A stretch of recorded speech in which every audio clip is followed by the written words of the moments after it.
यानंतरची एक breaking news आहे। आयकर विभागाला चौकशीतून काहीही हाती लागलं नसल्याची माहिती साताऱ्यातील राष्ट्रवादी शरद पवार गटाचे नेते संजीव नाईक निंबाळकर यांनी दिली आहे। त्यांची आयकर चौकशी संपली आहे। बुधवारपासून ही चौकशी सुरू होती।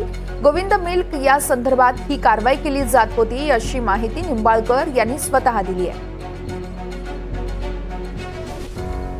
परंतु त्यांची जे काही रेट त्यांनी घातली त्याच्यामध्ये 5 तारखेपासून वास्तविक त्यांचं जे पेपर वर्क आहे तेच करायला बराचसा वेळ गेला। म्हणजे पहिल्या दिवशी त्यांना जे काही बघायचं होतं ते त्यांनी सर्व पाहिलं, जे काही ताब्यात घ्यायचं होतं ते त्यांनी तात्पुरत्या स्वरूपात ताब्यात घेतलं।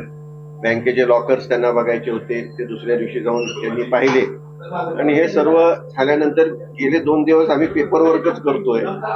माझ्या ज्या काही त्यांना जबान्या पाहिजे होत्या त्या मी दिल्या आणि त्यांनी तात्पुरत्या स्वरूपामध्ये जे काही त्यांना सापडलं, जे काही त्यांना 2,35,000 माझ्याकडे आमच्या सगळ्यांची मिळून कॅश होती, ती कॅश असेल, लॉकरमध्ये आणि घरी असणारी काही दागदागिने असतील हे त्यांनी मला जात्या वेळी परत दिलेले आहेत।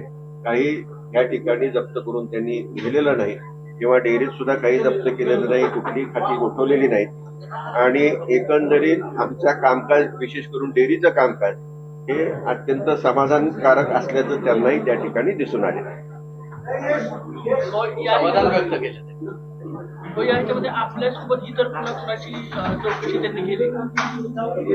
हा जो विषय आहे हा फक्त गोविंद मिल्क अँड मिल्क प्रोडक्टचे जे संबंधित आमचे संचालक होते किंवा संलग्न काही त्याच्याबरोबर असणारे उद्योग होते त्यांची थोडीफार त्यांनी त्या ठिकाणी चौकशी केलेली